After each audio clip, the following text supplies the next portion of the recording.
दोस्तों नमस्कार। सरल नर्सिंग के इस ऑनलाइन प्लेटफॉर्म पे आपका हार्दिक स्वागत है और अभिनंदन है। अभी तक अपन पढ़ रहे थे एसिड बेस बैलेंस।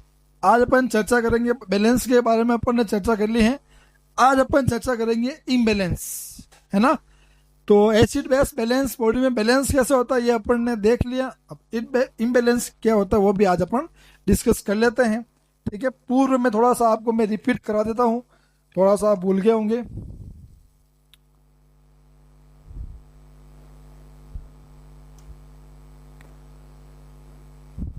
आज अपन इस एसिड बेस बैलेंस को फ्री करेंगे आज, ठीक है।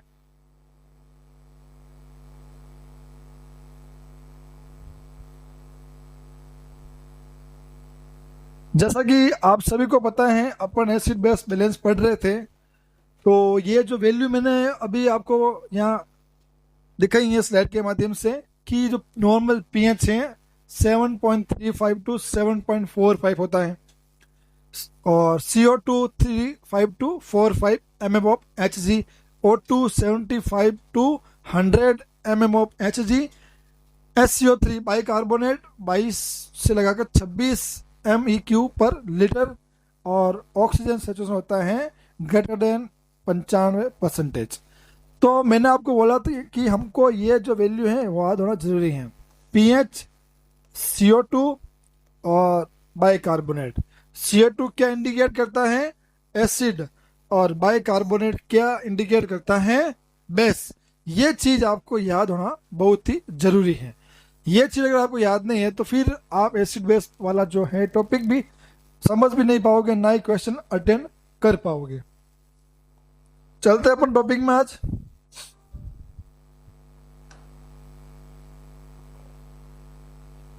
शुरू करते अपना टॉपिक एसिड बेस बैलेंस, ठीक है। क्योंकि आज पहले एक बार बैलेंस देख लेते हैं, फिर अपन इम्बैलेंस करेंगे। तो जो पीएच की जो वैल्यू है ना, वही रहने वाली है जो नॉर्मल वैल्यू है 7.35 टू 7.45। ये तो क्लियर है। अब अगर इस वैल्यू से कम है पीएच तो वो है एसिड, जिसको अपन कहते हैं एसिडोसिस। और अगर इस वैल्यू यानी 7.45 से ज्यादा है तो अपन उसको कहेंगे बेस या एल्कली या एसिडोसिस, ठीक है। फिर अपन बात करते हैं CO2। ये CO2 होना चाहिए 35 टू 45 mm ऑफ Hg। वहीं अपन बाइकार्बोनेट की बात करें तो बाइकार्बोनेट होना चाहिए 22 से लगाकर 27 MEQ पर लीटर, ठीक है। ये वैल्यू आप याद कर लीजिएगा। मैं फिर से बोल रहा हूं, अगर ये वैल्यू याद नहीं है तो आप एसिड बेस बैलेंस वाले क्वेश्चन अटेम्प्ट नहीं कर पाएंगे। हर एग्जाम में आप क्वेश्चन पेपर उठा के देख लीजिएगा। अभी सीएचओ के एनएचएम में सब में ये क्वेश्चन आ रखे हैं। इवन नॉर्थ से DSSB जितनी भी स्टेट लेवल की वैकेंसीज होती हैं उनमें एसिड बेस बैलेंस के कम से कम आपको 2 से 3 क्वेश्चन 100% मिलेंगे। तो ये जो टॉपिक है बहुत ही इंपॉर्टेंट है, एग्जाम की दृष्टि से बहुत ही इंपॉर्टेंट है, ठीक है ना। चलते हैं। अब एक बार अपन बात करते हैं पीएच। पीएच कितना होना चाहिए नॉर्मल। एक बार अपन नॉर्मल वैल्यू यहाँ पर डिस्कस करते हैं, वापस बताइएगा आप भी। 7.35 टू 7.45, ठीक है। यहां तक क्लियर है। फिर अपन बात करते हैं CO2 की। CO2 होना चाहिए 35 टू 45। फिर अपन बाइकार्बोनेट की बात करते हैं तो बाइकार्बोनेट होना चाहिए 22 से लगाकर 27, 22 टू 27, ठीक है। यह चीज आपको याद होनी चाहिए, ठीक है। अब अपन यहां अपन डिस्कस करते हैं। पहले पीएच का अपन क्लियर करते हैं कि अगर पीएच लेस देन 7.35 तो उस कंडीशन को अपन बोलेंगे एसिडोसिस। क्लियर है। और अगर पीएच ग्रेटर देन 7.45 से अगर ज्यादा है तो अपन उसको बोलेंगे एल्केलोसिस, ठीक है। और अगर इस रेंज के बीच में है तो पीएच क्या है, नॉर्मल है ना, ये क्या है, नॉर्मल वैल्यू है। ठीक है, यहां तक क्लियर है, यहां तक आपको अच्छे समझ में आ गया होगा, ठीक है ना।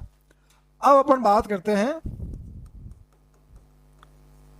ये इसकी यूनिट है mMHg और इसकी यूनिट है MEQ पर लीटर। ठीक है, अब आपको याद होना चाहिए, मैं 2 क्लासों से यही गीत गा रहा हूं कि CO2 क्या है, एसिड है। CO2 क्या है, एसिड है। वही बाइकार्बोनेट क्या है, बेस है। ये आप याद कर लीजिएगा, CO2 एसिड है, बार बार दोहरा रहा हूं, CO2 एसिड है, बाइकार्बोनेट बेस है। ठीक है, ये याद हो गया। अब चलते हैं आगे। अब अगर अब अगर CO2 लेस देन, अगर CO2 लेस देन 35 है तो क्या होगा, एसिडोसिस। ग्रेटर देन 45, देखो अगर CO2 बढ़ रहा है, यानी CO2 अगर बढ़ा हुआ अगर है तो आपको क्या वो इंडिकेट करेगा कि बॉडी में एसिड की मात्रा जो है बढ़ रही है, यही इंडिकेट करेगा ना। तो अपन यहाँ पर देखो लेस देन अगर 35 है तो क्या होगा कि एसिड की मात्रा क्या है, कम है, घट रही है, तो क्या होगा, एल्केलोसिस। वहीं अगर CO2 की मात्रा बढ़ रही है ग्रेटर देन 45, है ना, CO2 की मात्रा बढ़ रही है तो क्या होगा, एसिडोसिस। ये भी क्लियर है ना। बैलेंस और इम्बैलेंस पढ़ रहे हैं अपन, ये ऊपर वाली वैल्यू क्या है, बैलेंस वाली, और मैं जो नीचे यहाँ पढ़ा रहा हूँ ये क्या है, इम्बैलेंस यानी अबनॉर्मल वैल्यू है। ठीक है, ये पहले समझ लीजिए, फिर आगे अपन क्वेश्चन यहाँ पे करेंगे, ठीक है ना। अब यहाँ पर है बाइकार्बोनेट। अब बाइकार्बोनेट अगर बढ़ रहा है, अगर बाइकार्बोनेट बढ़ रहा है और कितना, ग्रेटर देन 27, तो क्या होगा, एल्केलोसिस। और बाइकार्बोनेट अगर घट रहा है, बाइकार्बोनेट घटेगा तो क्या होगा, पीएच बढ़ेगा, है ना। लेस देन 22 है तो एसिडोसिस।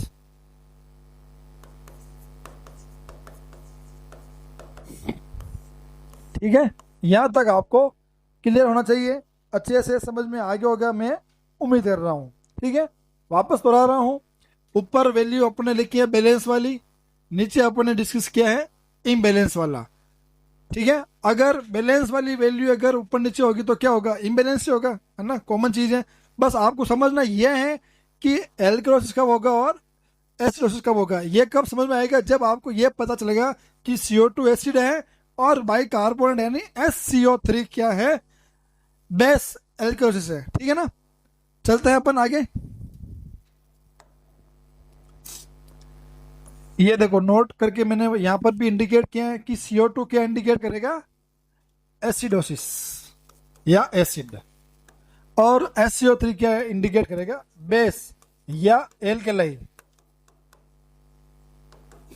ठीक है, यहां पर आपको कोई कंफ्यूजन भी नहीं होना चाहिए। चलते हैं आगे। अब बात करते हैं एसिड बेस इम्बैलेंस। अब बात करते हैं अपन एसिड बेस इस इम्बैलेंस। तो ये 2 प्रकार से होगा, ये 2 प्रकार से होगा। ठीक है, एक तो होगा एसिडोसिस, एक क्या होगा, एल्केलोसिस। 2 प्रकार से होगा, या तो होगा एसिडोसिस या होगा एल्केलोसिस, है ना। फिर वापस इनको क्या किया अपन ने, 2 भागों में मल्टीप्लाई किया। या तो क्या होगा, वो रेस्पिरेटरी एसिडोसिस होगा या मेटाबॉलिक, या मेटाबॉलिक एसिडोसिस होगा, या फिर अपन बात करते हैं एल्कलोसिस की, या रेस्पिरेटरी एल्कोसिस होगा, रेस्पिरेटरी एल्कोसिस, यह होगा मेटाबॉलिक एल्कोसिस। समझ रहे हो मैं जो यहाँ आपको जो डिवाइड कर रहा हूँ, समझाना चाह रहा हूँ, आप समझ रहे हो ना कि अपन ने एसिड बेस बैलेंस को दो भागों में डिवाइड किया है ना भाई। अगर एसिड बेस बैलेंस अगर इम्बैलेंस होगा, दो कंडीशन होगी, या तो बॉडी में होगा एसिडोसिस या होगा एल्किलोसिस। फिर अपन ने इनको वापस दो भागों में डिवाइड किया है, रेस्पिरेटरी एसिडोसिस और मेटाबॉलिक एसिडोसिस। ठीक है, यहां तक समझ लो। फिर अपन डिस्कस करते हैं कि एसिडोसिस कब होगा और एल्केलोसिस कब होगा। तो एसिडोसिस कब होगा, जब पीएच की मात्रा, जब पीएच की मात्रा क्या होगी, घटेगी, है ना। जैसे ही पीएच की मात्रा घटेगी तो क्या होगा, CO2 की मात्रा बढ़ जाएगी। सही है। फिर यहां अपन बात करते हैं एल्केलोसिस कब होगा, जब पीएच की मात्रा बढ़ेगी, तब क्या होगा, बाइकार्बोनेट की मात्रा भी क्या होगी, बढ़ जाएगी।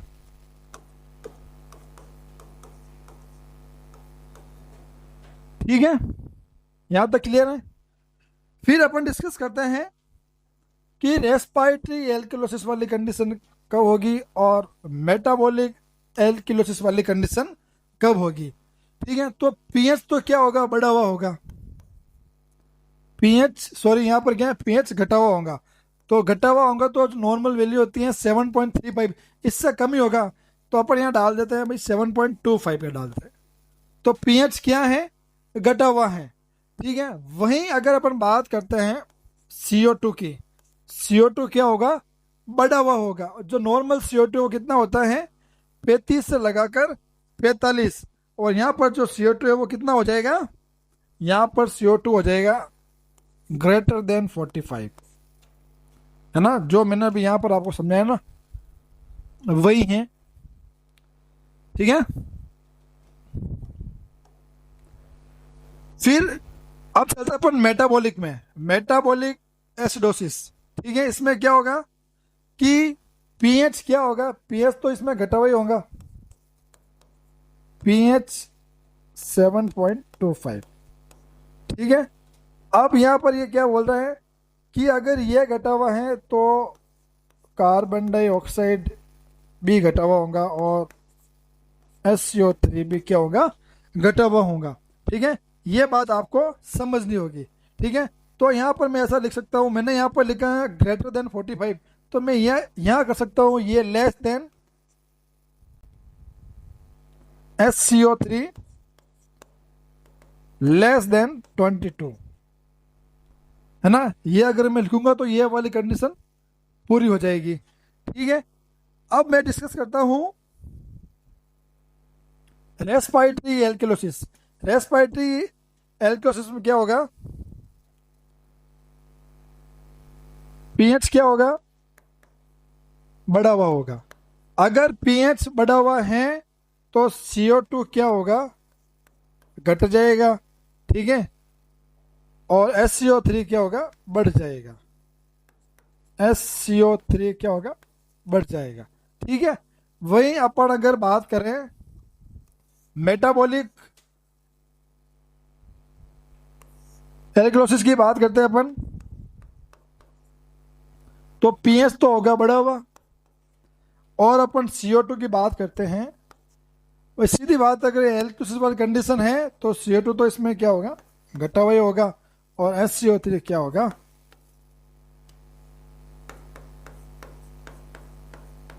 बढ़ा हुआ होगा। ठीक है, ये आपको क्लियर होना चाहिए। ठीक है ना।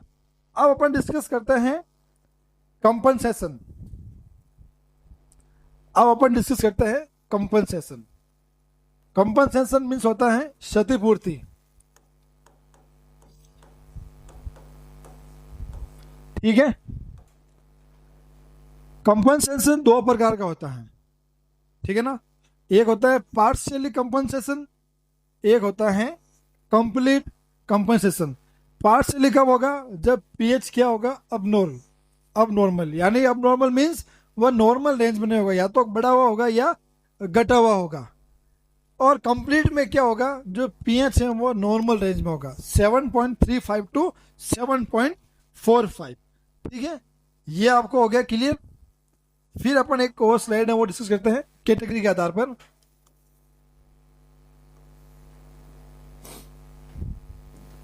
कैटेगरी यहां पर अपन डिस्कस कर लेते हैं।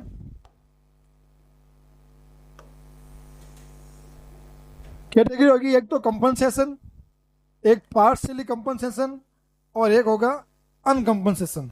ठीक है, देखो आपको ये तो आइडेंटिफाई करना आ गया कि मेटाबॉलिक एल्कलोसिस कब होगा, मेटाबॉलिक एसिडोसिस कब होगा, या रेस्पिरेटरी एल्कलोसिस कब होगा, और रेस्पिरेटरी एसिडोसिस कब होगा। ये अपन ने आइडेंटिफाई भी कर लिए हैं, डिस्कस भी कर लिए हैं। अब अपन को ये डिस्कस करना है कि वो कंपनसेंट है या अनकंपनसेंट है। ठीक है, उससे पहले आपको ये स्लाइड समझ में आनी जरूरी है। कंपनसेंट कब होगा, जब पीएच क्या होगा, नॉर्मल होगा। जब पीएच क्या होगा, नॉर्मल होगा, और मेटाबॉलिक वाली कंडीशन भी क्या होगी, नॉर्मल होगी। तो उसको उस कंडीशन में अपन बोलेंगे कि कंपनसेंट है। ठीक है, वहीं अपन बात करते हैं पार्शियली कंपनसेंट में क्या होगा, SCO3 और CO2 क्या होंगे, अब नॉर्मल होंगे। और अनकंपनसेंट की बात करते हैं तो SCO3 क्या होगा, नॉर्मल, और CO2 भी क्या होगा, नॉर्मल। अपन लेते हैं क्वेश्चन, लेते हैं क्वेश्चन से आपको समझ में आ जाएगा। अपन क्वेश्चन ले रहे हैं कि पीएच की जो वैल्यू है, पीएच की जो वैल्यू है वो है 7.25, 7.25 है ना। क्वेश्चन है, अपन को आइडेंटिफाई करना है कि वो कंपनसेंट है या अनकंपनसेंट है।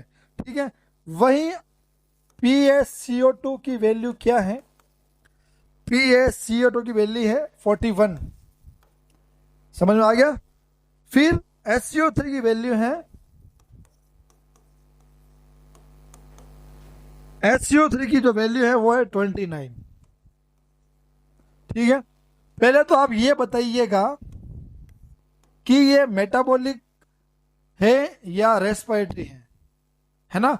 रेस्पिरेटरी में क्या होगा, पीएच के रेस्पेक्ट में CO2 और SCO3 दोनों क्या होंगे, सेम डायरेक्शन में होंगे। वहीं अपन मेटाबॉलिक की बात करते हैं, सॉरी, पीएच के रेस्पेक्ट में CO2 और SCO3 क्या होंगे, अपोज डायरेक्शन में होंगे। वहीं अपन मेटाबॉलिक की बात करें तो पीएच के रेस्पेक्ट में CO2 और SCO3 क्या होंगे, सेम डायरेक्शन में होंगे। तो पहले अपन को सीधा क्या करना है, पीएच को पकड़ना है, और पीएच को अपन ने पकड़ लिया, और पीएच क्या है 7.52, यानी पीएच क्या है, बढ़ा हुआ है। पीएच क्या है, बढ़ा हुआ है। अगर पीएच बढ़ा हुआ है तो सीधा आपको क्या करना है, CO2 देखना है। पीएच अगर बढ़ा हुआ है तो आपको देखना है CO2, CO2 क्या है, नॉर्मल रेंज में है। चलो अब अपन देखते हैं SCO3, SCO3 क्या है 29, और अपना जो नॉर्मल रेंज होती है 22 से लगाकर 27, यानी ये भी बढ़ा हुआ है। तो पीएच के रेस्पेक्ट में SCO3 भी क्या है, बढ़ा हुआ है। दोनों बढ़े हुए हैं तो क्या कंडीशन होगी, मेटाबॉलिक, मेटाबॉलिक। ठीक है, अब ये एसिडोसिस है या एल्केलोसिस है, तो ये है एल्केलोसिस, क्योंकि पीएच की मात्रा बढ़ी हुई है, तो मेटाबॉलिक एल्केलोसिस, मेटाबॉलिक एल्केलोसिस। अब अगर ये मेटाबॉलिक एल्केलोसिस है तो अपन को क्या देखना है, CO2। अब अपन CO2 देखेंगे, और CO2 क्या है 41, यानी 41 CO2 जो बॉडी में क्या है, नॉर्मल रेंज में है। अब अगर नॉर्मल रेंज में है भाई, वो उसके पास पर्याप्त मात्रा है अपनी, तो किसी से उसको उधार मांगने की जरूरत नहीं है ना। अगर यहाँ पर ये अबनॉर्मल होगा, कम या ज्यादा होगा, तो ये क्या हो गया, आपस में एक्सचेंज होते हैं, कंपनसेट करते हैं। अब इसको जरूरत नहीं है ना, तो ये क्या है, अनकंपनसेट है, अनकंपनसेशन। समझ गए, एक ये क्वेश्चन हो गया। अब अपन इसी क्वेश्चन को अपन थोड़ा सा मॉडिफाई करते हैं, है ना। ये हो गया क्वेश्चन। अब अपन इसी क्वेश्चन को थोड़ा मॉडिफाई करते हैं, इसी क्वेश्चन को वापस मॉडिफाई करते हैं अपन। ये तो आ गया अपने अनकंपनसेशन। अब ये कंपनसेशन कब होगा, अब ये कंपनसेशन कब होगा, मैं वापस यहाँ पर वैल्यू लिख रहा हूँ, ये वाली same, pH, PaCO2, SCO3, pH की बात करता हूँ 7.52, है ना, वही लिख रहा हूँ, और SCO3 की वैल्यू है 29। अब मैं यहाँ पर क्या कर रहा हूँ, जो 41 नॉर्मल रेंज में है मैं इसको कर रहा हूँ कम, अब नॉर्मल कर रहा हूँ, मैं कम या ज़्यादा कर रहा हूँ ताकि आपको समझ में आ जाए। कम या ज़्यादा करके यहाँ पर मैं कर रहा हूँ 31, यहाँ पर मैं कर रहा हूँ 31, ठीक है। जैसे ही मैंने यहाँ पे 31 किया, 31 नहीं करके मैं पहले यहाँ पर बढ़ा देता हूँ, 48 कर देते हैं, ठीक है। अब ये क्वेश्चन पूरा अलग हो गया है, पीएच बढ़ा हुआ है, ठीक है, SCO3 बढ़ा हुआ है, CO2 बढ़ा हुआ है, दोनों क्या है, बढ़े हुए हैं, ठीक है। तो पीएच बढ़ा हुआ है मीन्स क्या हो गया, एल्केलोसिस। सेम डायरेक्शन में अगर ये बढ़े हुए हैं तो क्या हो गया, मेटाबॉलिक। अगर अपोजिट होगा तो क्या होता, रेस्पिरेटरी। तो ये हो गया मेटाबॉलिक एल्केलोसिस, क्योंकि ये पीएच बढ़ा हुआ। अब अपन को ये डिसाइड करना है कि ये कंपनसेंट है या नहीं है, तो अपन को सीधा CO2 देखना है, अपन को CO2 देखना है। CO2 अगर बढ़ा हुआ है तो ये क्या है, कंपनसेंट है।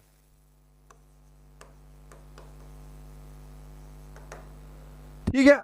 अब अपन ये क्वेश्चन आ गया, फिर मान लो अगर ये एग्जाम में पूछ ले कि ये पार्शियली कंपनसेंट है या कंप्लीट कंपनसेंट है, तो यहां पर अपन ने डिस्कस किया कि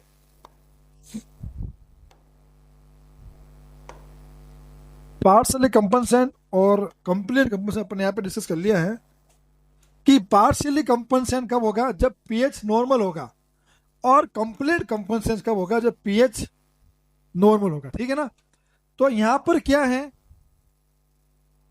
इस क्वेश्चन के अंदर पीएच के अब नॉर्मल है, यानी नॉर्मल रेंज में नहीं है, यानी नॉर्मल रेंज में नहीं है, तो ये क्या हो गया, पार्शियली, है ना, ये क्या हो गया, पार्शियली। अगर जो पीएच है वह नॉर्मल होता तो क्या होगा, कंप्लीट होता, ठीक है। अब ये कंप्लीट नहीं है ना, ठीक है, समझ में आ गया। अपन एक क्वेश्चन और लेते हैं जिससे कि आपको आसानी से और समझ में आ जाएगा, ठीक है ना।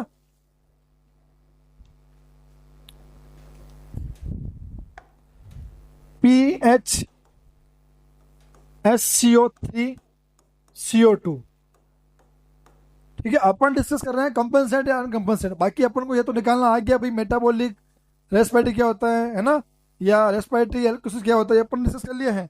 तो यहाँ पर अपन डिस्कस करते हैं जो पीएच है वो क्या है, 7.32। SCO3 की अपन बात करते हैं तो वो क्या है, 58। और वहीं अपन अगर बाइकार्बोनेट की बात करें तो बाइकार्बोनेट है कितना, 28। अब चलिएगा आंसर दे दीजिएगा। जो पीएच है, जो पीएच है वो पीएच क्या है, 7.35 क्या 25 क्या है, घटा हुआ है, तो पीएच ये घटा हुआ कर दिया अपन ने। SCO3 क्या है, SCO3 बढ़ा हुआ है, नॉर्मल क्या होता है 22 से 27 या 22-26 होता है, तो ये 28 है, तो ये बढ़ा हुआ है। वहीं अपन अगर CO2 की बात करें, CO2 भी देखो भाई ये भी बढ़ा हुआ है, और कितना बढ़ा हुआ, बहुत ज्यादा बढ़ा हुआ है। जो नॉर्मल होता है वो होता है 35 से 45, लेकिन ये है 58, तो ये भी बढ़ा हुआ है। तो अपनी जो रेस्पिरेटरी डिसऑर्डर से लेके एक सेंटेंस है कि इसमें पीएच के रेस्पेक्ट में SCO3 और CO2 क्या होते हैं, अपोजिट डायरेक्शन में होते हैं। तो है यहाँ पर ये दोनों अपोजिट डायरेक्शन, तो मैं यहाँ लिख सकता हूं ना रेस्पिरेटरी, मेटाबॉलिक कब होगा, तब ये तीनों ऊपर होंगे या तीनों नीचे होंगे। ठीक है, अब अपन को ये डिस्कस करना है कि ये रेस्पिरेटरी एल्केलोसिस है या एसिडोसिस है। तो ये जो है पीएच घटा हुआ है तो क्या हो गया, रेस्पिरेटरी एसिडोसिस। ठीक है, अब अपना जो मेन जो चल रहा है पॉइंट कि भाई ये कंपनसेंट है या नहीं है। तो यहां पर रेस्पिरेटरी है तो अपन को सीधा क्या देखना है, SCO2 देखना है ना। ये भी अब नॉर्मल नहीं है और ये भी नॉर्मल नहीं है। अब अगर ये नॉर्मल नहीं है तो ये आपस में क्या होंगे, कंपनसेंट होंगे, कंपनसेशन। ठीक है, समझ में आ गया। एक और अपन क्वेश्चन लेते हैं यहाँ पे, जिससे कि फिर अपन ने क्वेश्चन में और उसने पूछ लिया लास्ट में कि ये भी कंप्लीट कंपनसेशन है या पार्शियली कंपनसेशन है। तो देखो पीएच नॉर्मल नहीं है ना, तो ये क्या है, पार्शियली कंपनसेशन है। और अगर देखो मैं यहाँ पर वैल्यू, अगर मैं यहाँ पर वैल्यू 7.40 कर लेता हूं तो यहाँ पर क्या हो जाएगा, ये कंप्लीट कंपनसेशन हो जाएगा। ठीक है ना, पर अपन को ये नहीं करना, फिर ये भी चेंज हो जाएगा। तो 7.35। ठीक है, ये होगी कंडीशन। एक कंडीशन अपन और देख लेते हैं इसी के ही, जो पीएच है अपन इस बार ले रहे हैं इसको नॉर्मल रेंज में। पीएच क्या ले रहे हैं, नॉर्मल रेंज में। क्वेश्चन यही रखेंगे, पीएच लेंगे अपन नॉर्मल रेंज में। ठीक है ना, जो पीएच है नॉर्मल रेंज में कितना है, 7.40। ठीक है, वहीं अपन अगर CO2 की बात करें तो CO2 हो गया 58, और SCO3 की बात करें तो SCO3 हो गया 28। ठीक है, अब अपन डिस्कस करते हैं पहले कि ये जो कंडीशन है मेटाबॉलिक है या एसिडोसिस है या रेस्पिरेटरी है या एल्केलोसिस है। ठीक है, तो सबसे पहले अपन पीएच देखते हैं। पीएच तो नॉर्मल है। अब इससे तो अपन आइडेंटिफाई नहीं कर सकते हैं कि ये रेस्पिरेटरी है या मेटाबॉलिक है या एसिडोसिस है या एल्केलोसिस है। ठीक है, अपन देखते हैं CO2। CO2 क्या है, बढ़ा हुआ है। CO2 बढ़ा हुआ है मीन्स ये क्या है, एसिडोसिस। और यहाँ पर SCO3 भी क्या है, बढ़ा हुआ है। तो ये दोनों यहाँ पर बढ़े हुए हैं, एसिडोसिस और एल्केलोसिस। ठीक है, यहाँ पर अपन को इसको नॉर्मल करना होगा, SCO2 को ये कर देते हैं अपन 25 कर देते हैं, और ये हो गया नॉर्मल। ये हो गया क्वेश्चन अपना। ठीक है, तो ये जो कंडीशन है ये होगी अपनी कौन सी, एसिडोसिस। ठीक है, CO2 बढ़ा हुआ है तो अपन यहां पर कर देंगे रेस्पिरेटरी। अब यहां पर अपन को डिस्कस करना है कि ये कंपनसेंट है या अनकंपनसेंट है। अब यहां पर CO2 नॉर्मल रेंज में है, CO2 नॉर्मल रेंज में है तो यानी ये अनकंपनसेंट है। फिर अपन को पूछ लगा कि जो अनकंपनसेंट है, जो ये पार्शली हैं या कंप्लीट हैं। तो ये जो है कंप्लीट है ना, क्योंकि ये पीएच नॉर्मल है तो कंप्लीट अनकंपनसेंट है। ठीक है, और अगर यहां पर ये अबनॉर्मल होता तो फिर क्या होता, कंपनसेंट होगा। इसको अपन कर देते वापस 29, तो ये हो जाएगा कंपनसेंट। और पीएच नॉर्मल है तो क्या हो जाएगा, कंप्लीट कंपनसेंट। तो इस प्रकार अपन ने आज की क्लास में कंपनसेंट के बारे में डिस्कस किया। उम्मीद करता हूं कि आपको समझ में आया। अब इसके रिगार्डिंग जितने भी डिसऑर्डर हैं, इसके रिगार्डिंग डिसऑर्डर